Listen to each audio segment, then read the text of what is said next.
like to thank our Honorable Chief Minister for having brought all of us here, and to today we had the tourism meeting where we met a lot of people who are from the tourism industry and potential investors, people from a lot of tour operators.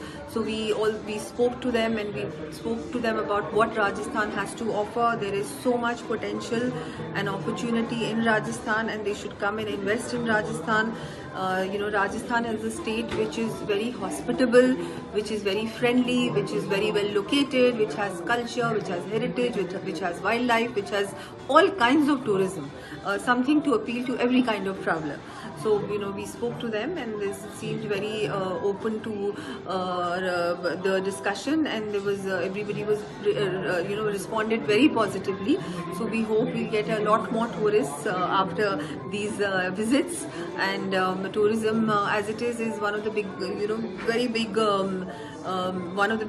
Second most biggest industry in a way in Rajasthan. We are 12%, and we hope that this should increase to at least 50% in the next 4 to 5 years.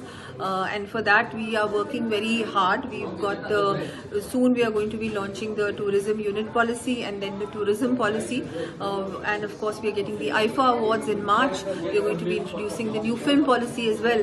So all these initiatives are going to encourage more and more people to invest in Rajasthan in this particular sector, and we are going to be providing so many incentives and easy clearances and single window clearances, so that it's easy for anybody to come and invest in Rajasthan. Jail से रिहा हुए, क्या कहना चाहेंगे आप? भगवान का धन्यवाद करेंगे, और जितने भी इस जर्नी में जिन लोगों ने हमारा साथ दिया उसका धन्यवाद करती हूँ, और आप सबका भी धन्यवाद जिन्होंने इस जर्नी में हमारा साथ दिया। तैयारियां चालू हैं? नहीं, अभी एक्चुअली बहुत लेट फैसला आया। स्वागत तो यही है कि घर वाले सब साथ मिलके बैठेंगे, बहुत दिनों के बाद दुख सुख की बातें करेंगे, बाकी तो जैसे होगा। Okay, thank you. It's a departmental practice program, and for the past so many years it has been celebrated. And when UPA government was also, when DMK was a part of it, it was celebrated. So now I am asking the DMK wing, student wing, will they go and agitate in front of the private schools, particularly owned by the family members of our chief minister, where 3 languages are taught? So they are just politicizing, dramatizing the issue, and again they want to bring back the Hindi issue, which the people are not for that. A study says that the Hindi Prachar Sabha released a statement saying that large number of youngsters from Tamil Nadu are willing to study Hindi. And one word in the Twitter of our Honorable CM says, celebrating Hindi is degrading the local language. It is not. Tamil is a great language, and it always cooperates with the other language. It takes the other language as a friendly language, and they are only politicizing. It's a great language. How celebration of another language will degrade the mother tongue? We don't know. So that itself indicates that CM is degrading the Tamil language. घटना है जिस तरीके से जहरीली शराब के कारण कई जाने गई हैं, कई परिवार तबाह हुए हैं। सबसे पहले मैं मृतकों के प्रति अपनी तरफ से, अपनी पार्टी की तरफ से मैं संवेदना व्यक्त करता हूं। वहीं इस मामले में जिस तीव्रता से जांच की जा रही है, एसआईटी का गठन करके जिस तरीके से गिरफ्तारी इसमें की जा रही है, ये हमारी सरकार की गंभीरता को भी दर्शाता है कि इस मामले को कतई हल्के में नहीं लिया जाएगा, और जो भी लोग इसमें दोषी हैं, भले वो जहरीली शराब के आयात को लेकर हो या उसके अवैध निर्माण को लेकर हो, किसी को भी इसमें बख्शा नहीं जाएगा। अगर इसमें स्थानीय प्रशासन में भी किसी की भी मिली भगत है, उन लोगों के ऊपर भी सख्त कार्रवाई की जाएगी। अंतोगत्वा बिहार में मौजूदा एनडीए की सरकार मुख्यमंत्री नीतीश कुमार जी के नेतृत्व में ये जो घटना घटी है, इसको लेकर पूरी गंभीरता से जांच भी की जा रही है और दोषियों के ऊपर कार्रवाई भी की जा रही है, ताकि भविष्य में इस तरीके की घटना दोबारा न। न्याय विचार कौन देगा? वो लोग तो बोला था वी वांट सीबीआई, तो सीबीआई के हाथ में इन्वेस्टिगेशन है। सीबीआई चार्जशीट फाइल कर दिया है और चार्जशीट में जिसका खिलाफ फाइल किया है उसको तो कोलकाता पुलिस ही अरेस्ट किया था। केस अभी कोर्ट में है, जस्टिस तो कोर्ट देंगे और केस मॉनिटर हो रहा है सुप्रीम कोर्ट से। तो यहाँ पर ये मिছিল, ये पॉलिटिकल जो उसका जो स्टेप्स है, उसका मतलब क्या है?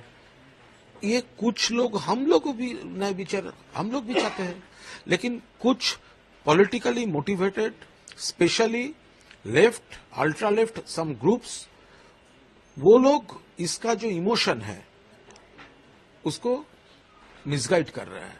क्या सर दादा वो लोग कह रहे हैं कि यहाँ पे नॉन पॉलिटिकल है, तो इसमें कौन नॉन पॉलिटिकल? पूरा पॉलिटिकल है।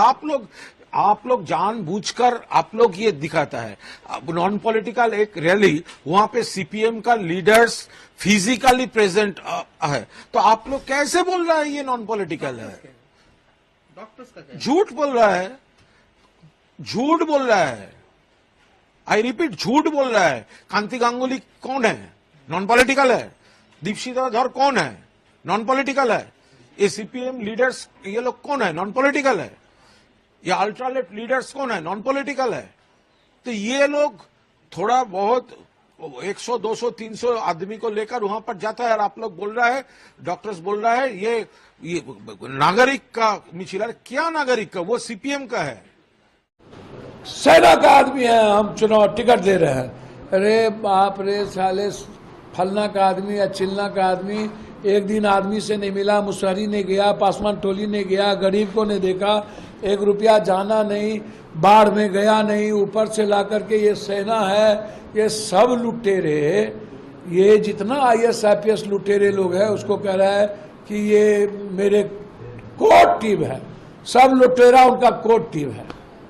ये देखिए ITN, अरे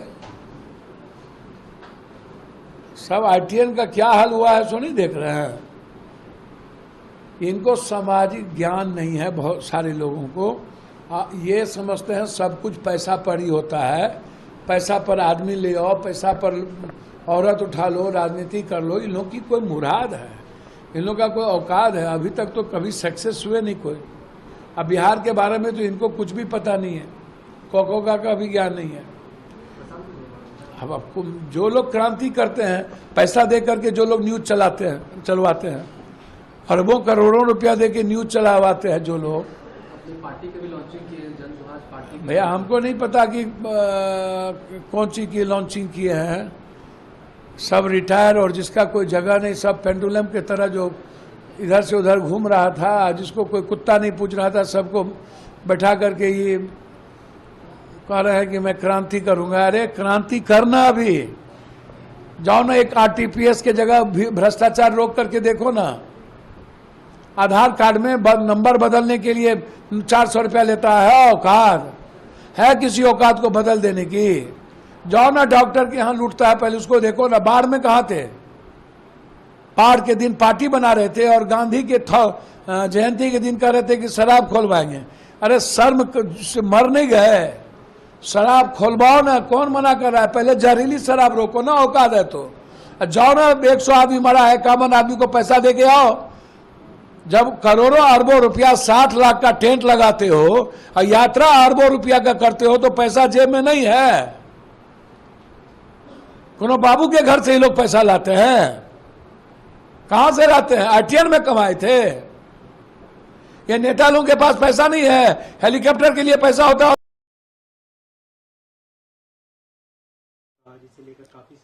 अच्छा चलो पहले से ही बताओ, तिहाड़ जेल के अंदर कैमरे सब जगह लगे हुए हैं और किसी CCTV फुटेज क्यों नहीं मिल रही आपको? वहाँ पे क्रिमिनल्स भी हैं बहुत सारे, उनकी फुटेज क्यों नहीं मिल रही? सत्येंद्र जैन की क्यों मिली? ये कहते हैं सत्येंद्र जैन के लिए ना देखिएगा क्या शानदार खाना खा रहे हैं, खीरा, टमाटर, संतरा और केला, ये 4 चीजें थी। आपकी नॉलेज के लिए मैं बता दूं, जब मैं जेल गया था मैंने 1 साल तक अन्न नहीं खाया था, और वहां से खरीद के खाते थे। कैंटीन है वहां पर, कैंटीन के अंदर पैसे दे के खरीद सकते हैं। आपको कहूँ तो मैं बहुत सारे बिल दिखा सकता हूँ, सारे बिल हैं। कहते सत्येंद्र ने पानी पिया, अरे भाई साहब खरीद के पिया, बिस्लरी का पानी वहां मिलता है सबके लिए, मेरे लिए अलग से नहीं है। सत्येंद्र जैन के देखो टीवी लगा हुआ था, अरे भाई टीवी मेरे यहाँ नहीं लगा, सबके यहाँ टीवी लगा हुआ था। अगर मेरे यहाँ लगा तो कोई अलग से नहीं था, मेरे साथ तो ये अलग से ये था कि मुझे अकेले रखा गया था। मैंने बाद में लिख के दिया उनको, डॉक्टर ने मुझसे कहा भाई इनको अकेले ना रखे, साथ में रख लो। कहते नहीं अकेले रखेंगे, इसको तोड़ना चाहते हैं हम।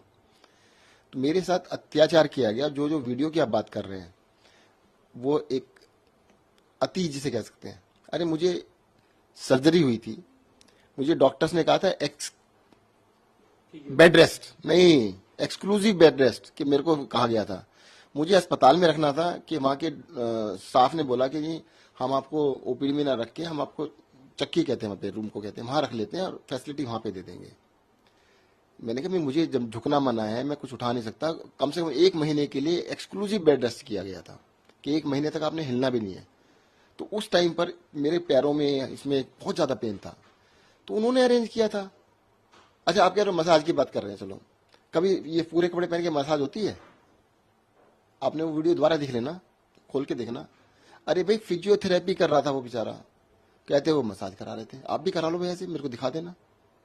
और अगर हिम्मत है ना, उस तिहाड़ जेल की जो एक्चुअल में मसाज होती है उनकी फोटो निकाल के दिखाओ ना, उनकी तो नहीं दिखाते। अगर आप लोगों ने, एक आदमी बीमार है, उस बीमार आदमी का इलाज ना होने देने के लिए क्या उसको मारने की इच्छा थी? क्या मारना तो वैसे फांसी दे दो, उसके लिए तुम्हारे को कहते हैं क्या करने की जरूरत थी? तो मुझे लगता है ये इनके डर्टी पॉलिटिक्स है, गंदी पॉलिटिक्स में उतर गए। और मैं जानना चाहता हूं उनसे, चलो अगर बीजेपी वाले कहते हैं कि ये है वो है, वो आज क्यों नहीं चला रहे थे? गुजरात इलेक्शन थे तो वो चलाना चालू कर दिया। सत्येंद्र जैन ये खा रहा, ये नहीं बताया इन्होंने कभी टीवी पे कि सत्येंद्र जैन 1 साल तक खाना नहीं खाया। मेरा 40 किलो वजन कम हो गया था, एंड आई बस डॉक्टर को तो जब मैं बाहर आया था तो उनको तो ये लग रहा था पता नहीं इसको मरने आ जाए। वो तो उन्होंने कभी नहीं दिखाया, वो तो कभी नहीं बताया कि हाँ जी सत्येंद्र जैन मर सकता।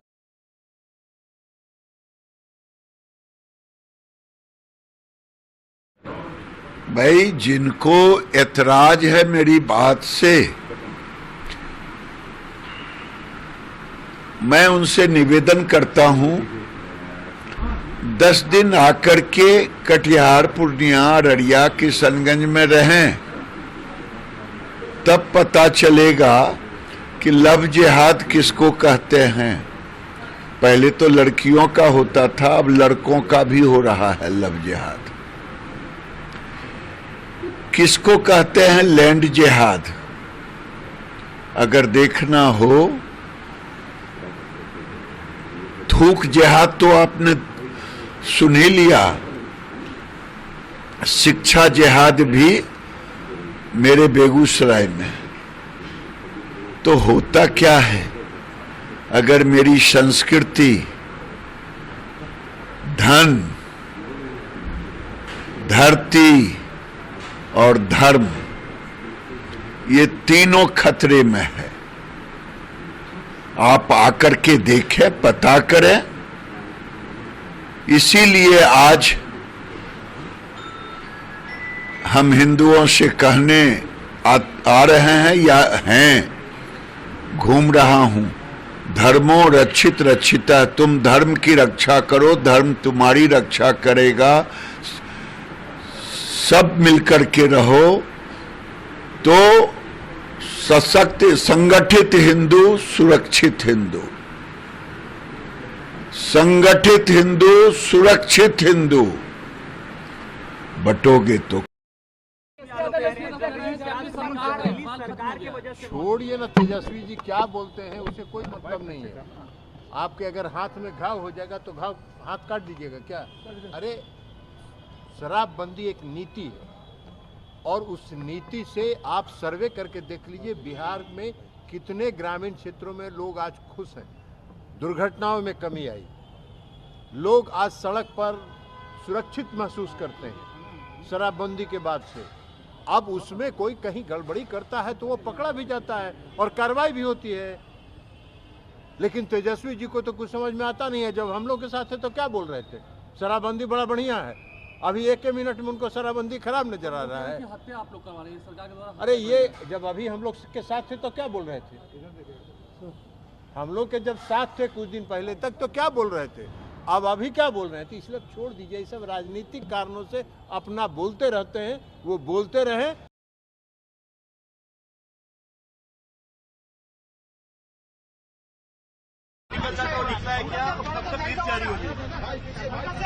महा विकास आघाड़ी एक साथ चुनाव लड़ेंगे।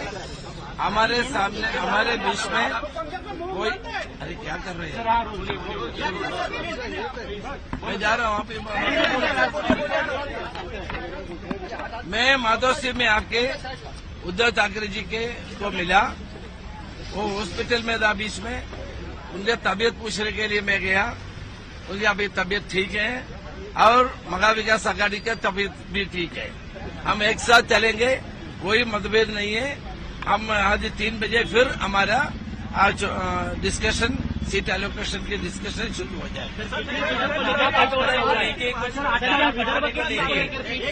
पटोले को लेके संजय राउत और यूबीटी के नेताओं का कुछ मनमुटाव था, वो सब उसमें कोई मतभेद नहीं है। आज नाना पटोले के नेतृत्व में कांग्रेस और संजय राउत और एनसीपी के जयंत पाटिल और तीनों लोग बैठ करके सीट डिवीजन में पूरा करेंगे। रमेश सिंह जी तो कांग्रेस के वरिष्ठ नेता हैं, बस्ती में आए थे, हम उनके साथ हमारी चर्चा हो गई, उद्धव जी भी थे और जो भी कुछ 2 दिन से चर्चा में रुकावट आई थी, चर्चा आप वापस 3 बजे शुरू हो गई। हमने ये तय किया कि आज रात देर तक चर्चा पूरी होगी और लगभग पूरा जो हमारा सीट शेयरिंग का जो काम है वो आज हम पूरा कर देंगे। मुझे लगता है अभी हमारे में कोई भेद मतभेद।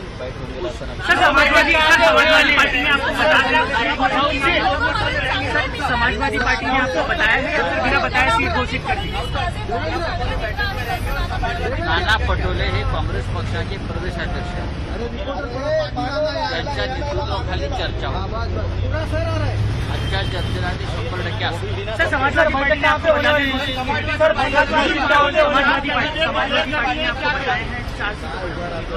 आपके साथ है या फिर बिना बताए के साथ है। कल उद्धव ठाकरे जी और अखिलेश यादव की बातचीत।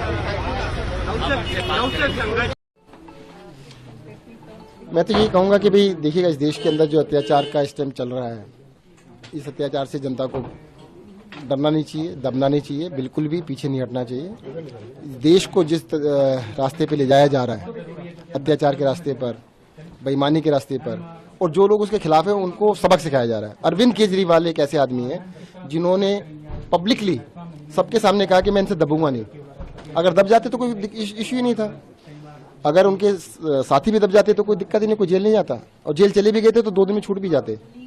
सिर्फ और सिर्फ क्योंकि अन्याय के खिलाफ लड़े अरविंद केजरीवाल और उसके साथी अरविंद केजरीवाल के साथ मनीष सिसोदिया, सत्येंद्र जैन, संजय सिंह, सब के सब तमाम लोगों को अरेस्ट किया गया। मतलब इस तरह की बातों पे कि कुछ भी आरोप लगाओ अंदर कर दो, कुछ भी आरोप लगाओ अंदर कर दो। अरे भाई, कहते हैं काम करने दो। और अरेस्ट सत्येंद्र जैन को क्यों अरेस्ट किया पता ही होगा आपको, मोहल्ला क्लिनिक बना रहे थे कि मोहल्ला क्लिनिक ना चल जाए, मोहल्ला क्लिनिक ना बन जाए, उनको बंद ना करा दिया जाए। पता है दिल्ली के अंदर 18,000 हॉस्पिटल बेड बन रहे थे। 18,000 बेड किसी दुनिया के अंदर, देश की बात नहीं कर रहा हूँ, दुनिया के अंदर किसी भी शहर के अंदर इतनी बड़ी एक्सपेंशन सरकारी हॉस्पिटल्स में नहीं चल रही थी। उसको रोक दिया जाए, वो काम ना हो जाए। अगर वो हो जाता तो पता लगता है ये जो रोते रहते हैं ना, पैसा नहीं है, पैसा नहीं है। अरविंद केजरीवाल ने कहा पैसे की दिक्कत नहीं है, नीयत की दिक्कत है। नीयत, इनकी नीयत खराब है, काम नहीं करना चाहते। अरविंद केजरीवाल वो काम करके दिखाना चाहिए। अरविंद केजरीवाल ने कहा यमुना साफ करेंगे। अरे भाई, मैं उनके कहने से वही काम कर रहा था ना कि यमुना साफ ना हो जाए। अगर यमुना साफ हो गई तो फिर काम कैसे होगा? तो इसके लिए सत्येंद्र जैन को अरेस्ट किया गया कि भाई काम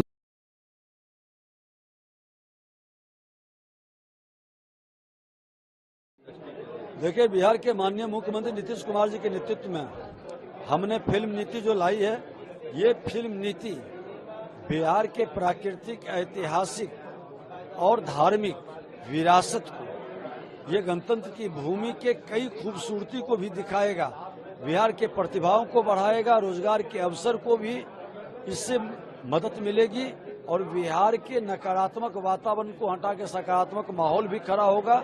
ये बिहार के लिए एक वरदान बनेगा।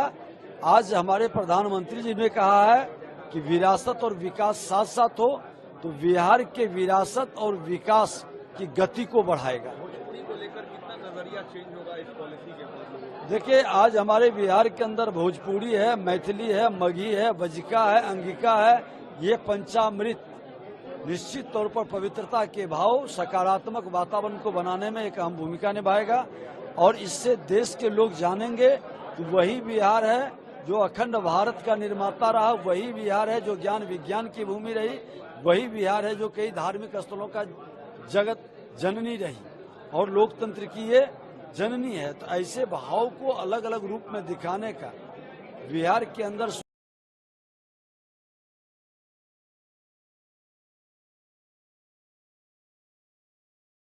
2018 में लोगों की चुनी हुई हुकूमत जब चली गई तो तब से लेके आज तक लोगों ने दरबदर की ठोकरें खाई, मुसीबतों का सामना किया, उनकी आवाज कहीं पहुंची नहीं। मायूसी, परेशानी, दुख, दर्द। लेकिन आज मैं जम्मू कश्मीर के लोगों को ये यकीन दिलाना चाहता हूं कि अब आपकी सुनवाई होगी, आपकी आवाज अंधेरे में गायब नहीं होगी, आपके मुतालबे नहीं रहेंगे, आपके मुश्किलात जो हैं इंशाअल्लाह आगे जाके उन मुश्किलात को हम हल करके ही अपने आप को दोबारा लोगों के सामने पेश करेंगे।